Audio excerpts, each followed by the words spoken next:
This show is produced by the Harwood Podcast Network. Hey there, I'm Kevin Harris. We use a lot of acoustic guitars on the show, and we wanted to get the best live sound possible, so we went to our friends at Miniflex. We're using their Model 2, which hooks on in seconds to any acoustic guitar and gives us that great two-mic sound that Miniflex is so famous for. They have all kinds of different models, so go to their website and check out which one is right for you. Guitars love mics, and that's why we went with Miniflex. Hey there, everyone. Today's featured guest is Jill Knight. Welcome to Live from Bay 6.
Watch the sun come up. Old men selling peaches, watermelon, boiled peanuts from the back of pickup trucks on our way now.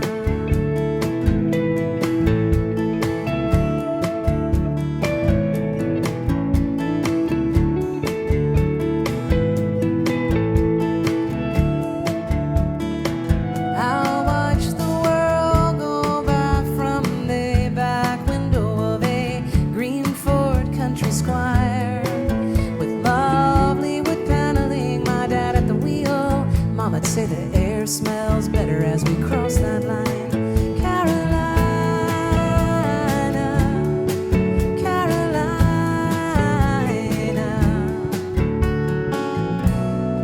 so far away now.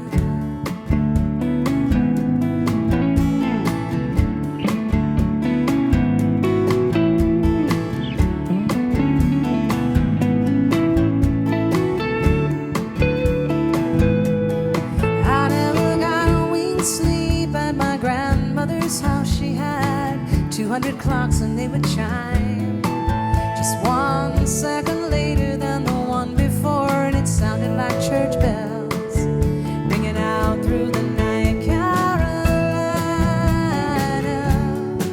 Carolina, lightning bugs, little stars, catch and put 'em in mason jars. Turn out the lights and watch them glow. Open the lid and let them go.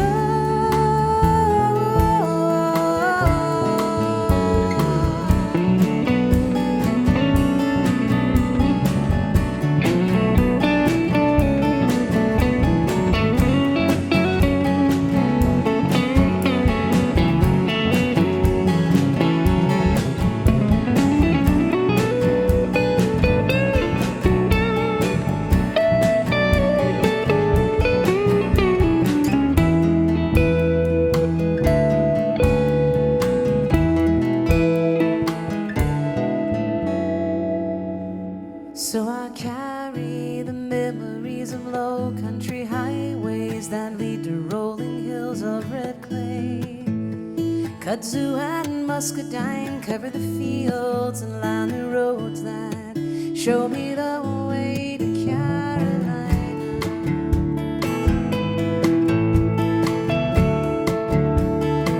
Carolina, on our way now. Oh, I'm coming home, Carolina.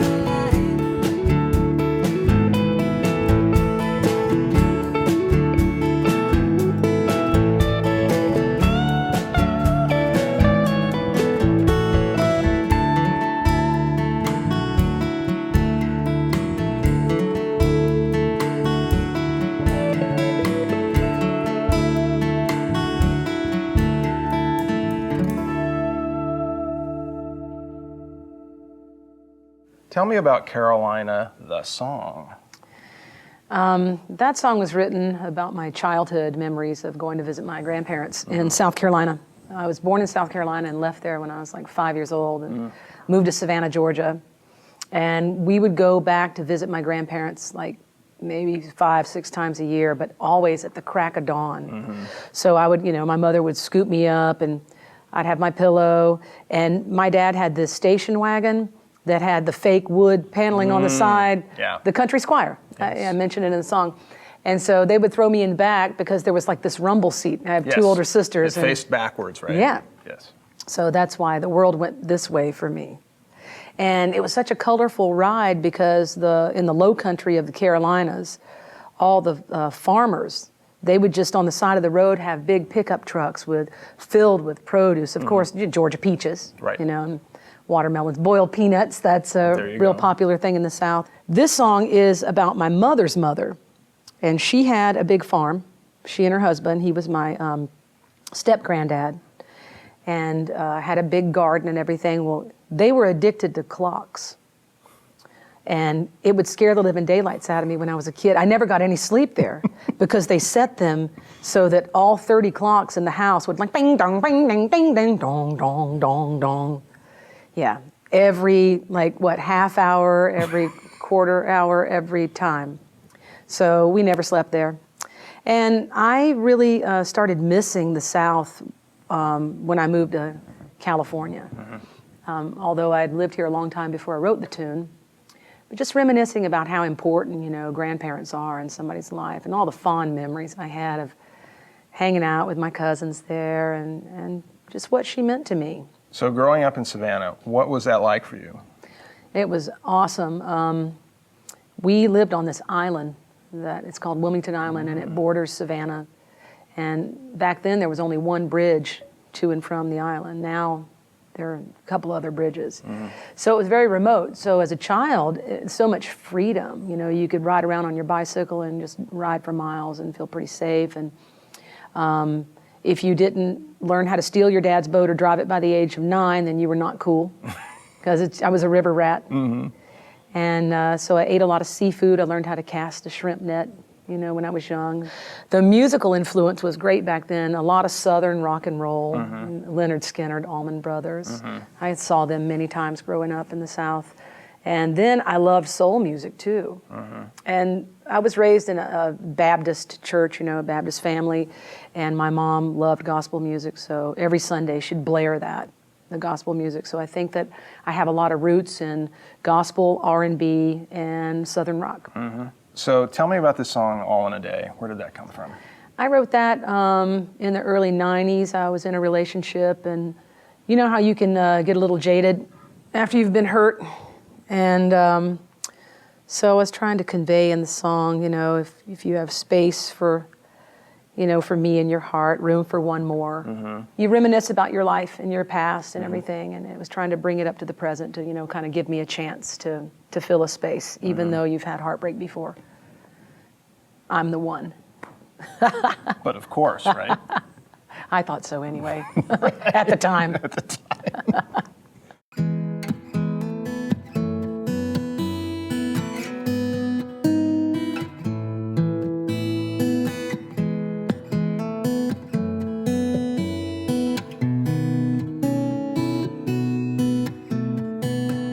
Talk all you want, I will listen. Sound of your voice like a song.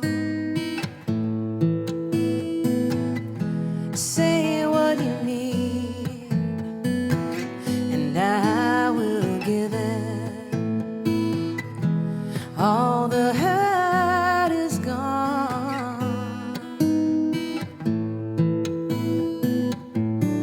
The view looks better from here.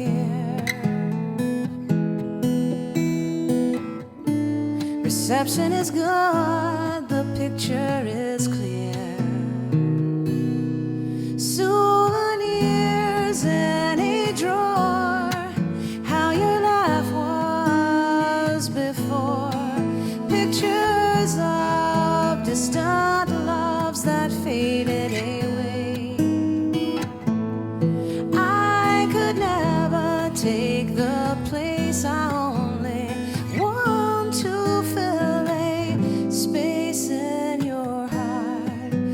there's room for one more.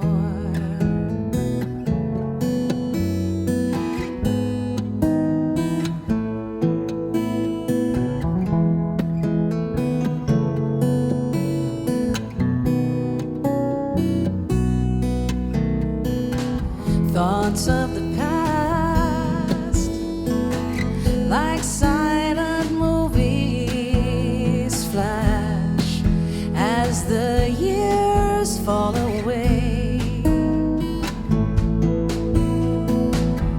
We grew up fast, oh, we're always moving on in a day, all in a day.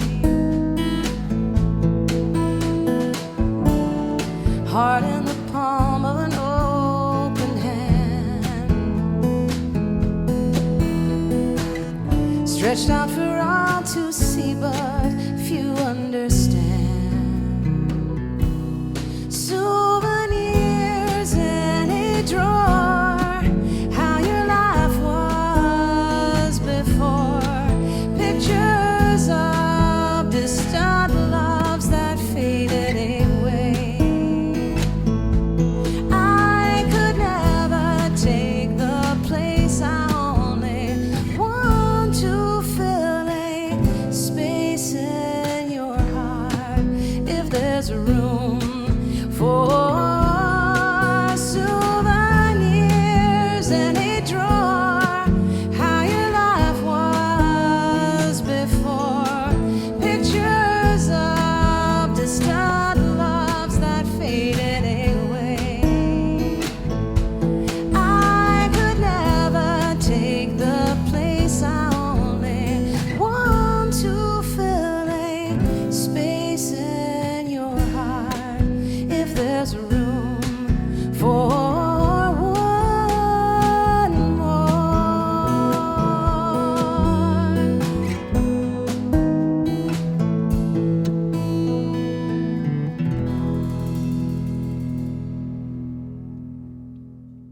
So when did you actually start getting into writing songs? Probably when I was about 13, 13, 14. It was pretty interesting, my writing back then. Aren't they I have all? evolved. I would hope that I've evolved since then. But yeah, I started playing guitar at 11. I took piano lessons and then played clarinet. Ran my family out of the home with the clarinet. And then That would do it, yeah. I picked up the guitar, and it was just like I fell in love with guitar. I knew that was like my main instrument that I would play. Then when I found out about songwriters, because I listened to a lot of radio, you know, James Taylor is a songwriter, and I mentioned earlier that I listened to a lot of Linda Ronstadt, and then realized that Carla Bonoff and Jimmy Webb were the songwriters she was drawing from. I always wanted to know the songwriter behind the song. So I dabbled in it and wrote, but really never recorded. And by the time I was 15, I was pretty much into songwriting, but was still unsure of myself as a songwriter, and think that I didn't blossom as a songwriter until I was in my early 20s, and then started recording music. So what were you, like in that time span in there, what were you doing with music? Like, were you playing out or doing anything? Oh, yeah. As a matter of fact, I made more money back then in nightclubs than I do now. When I was 15, I started playing in Thunderbolt, Georgia. It was a crab house called Teeple's Seafood Restaurant. Had this guy named Ricky Welch, and he taught me a lot about guitar, and we had a duo. He could sing really well, and so we would gig, and I was able to play. Well, back then, you could drink in Georgia at 18, so I just would put on a lot of makeup and make myself look older. Tell me about your writing process. How does that work for you? A lot of times I'll start with a melody. I'll just start noodling on guitar, and I'll come up with something and get the melody first, and then try to find the words to match the melody. And sometimes I have really beautiful melodies that I can't find words that could, sync up. Some songs I feel are gifts. They're pearls, where I've written them in like 5 minutes. I mean, I've had to pull the car over on the side of the road, that's how I write my best, is when I'm driving for some reason. I don't know why. Yeah, it's that kind of inspiration. It takes your mind off of it, frees up something or whatever. And just the movement of it.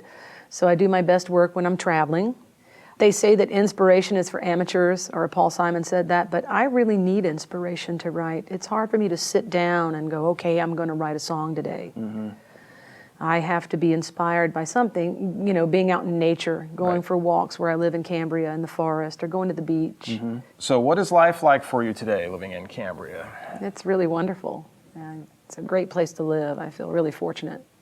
You know, a lot of people go, wow, you live there? And I'm like, yeah. You know, how can you afford to? I'm like, well, I don't know that I can't.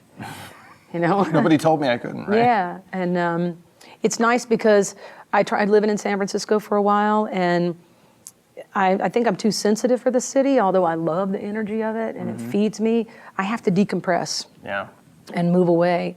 Tell me what albums are in your catalog now. I have Future Perfect, which was released in 1998. Imaginary Line was in 2001. And then Rare October, that I recorded in France in 2006. And that's why I titled it Rare October, because it was in October and I thought it was rare that I was in France. And I was actually playing in San Francisco and I met this man who approached me. He really liked my music and he goes, oh, I have to engineer you. And, you know, in the French way. And he came to Cambria to the Painted Sky studio and he thought it wasn't perfect, and then invited me to come over to France and record at his home, which he had some really nice equipment. It was pretty fun. And you said, so I went there in October in 2006, and I wanted to do something really stripped down because I do a lot of solo performing, as well as with a band. And so whenever I'm out anywhere, people ask me, is this you and your guitar? And I didn't have one. And so I needed to put that out for my audience. People are going to want to get a hold of your stuff here, so how do they do that? You can go to jillknight.com, and I have a Facebook page. And of course, iTunes, I'm sure. iTunes, I'm on iTunes, and also you can YouTube me. I have a YouTube channel, which is JK Music, and that's M-U-S-I-K, JK M-U-S-I-K, it's my channel. Okay. You don't know how to spell music then? No, it's musique. Musique in the French. In the French sense. Or something. I was going to ask you, Jill, what can you tell me about loneliness? Oh, I can tell you so much about loneliness. I knew you would take it the wrong way. So what can you tell me about the song that you wrote called Loneliness? It was about the dark side of a person that I had seen and witnessed something, which I think that everybody has a balance of darkness and light, but sometimes you can let that take over. And so I was a little angry when I wrote that song. This wasn't the same person from before, was it? No. Okay, just not checking. at all. But it's funny because I don't have that in me anymore, you know. But at the time, I was disturbed, and it's not just about one person. It's about everything that I'd seen. You know, it was our government at the time. You know, I love the line, "When darkness is where you live, you learn the only thing you earn is loneliness." Yeah. And so that was a song that came to me while I was driving. And the Department of Transportation had a little like stop sign, and I went, I wrote it down, and had the melody and everything in my head already. So by the time I got home, the song was finished. And that was definitely one of those gifts.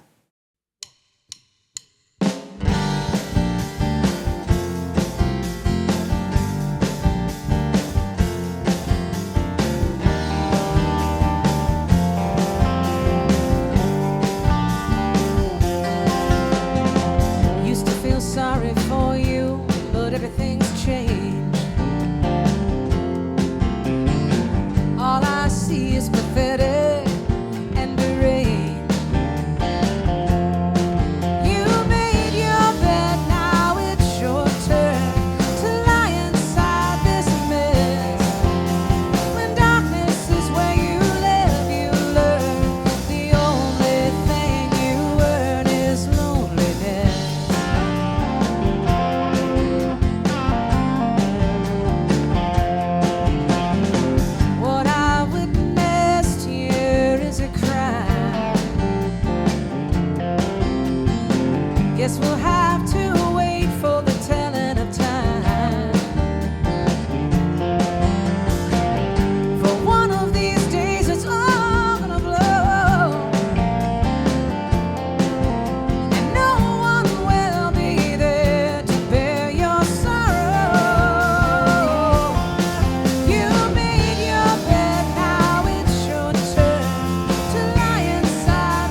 Well, we'd like to thank Jill Knight for coming by and playing her great tunes with us today. We had a blast. If you want to get some more information on Jill and how to get a hold of her tunes, go to our website and visit the Live from Basics show page, and we'll have all that information for you right there. Well, that's it for us. We're out of here.